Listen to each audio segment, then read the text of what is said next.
Kim Chiu, masaya na ngayon ang buhay, dahil nga ba ito kay Paolo Avellino?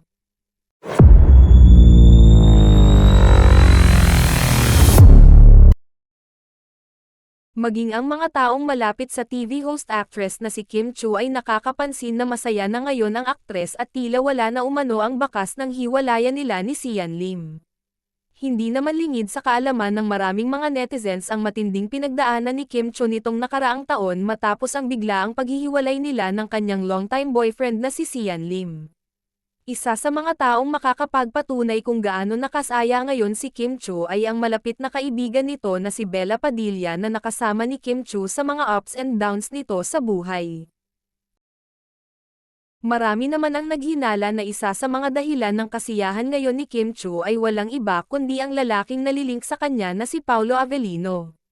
Bukod pa rito, bumubuhos rin ang kanyang biyayang natatanggap ni Kim Chiu dahil sa kanyang mga natatanggap na projects at endorsements.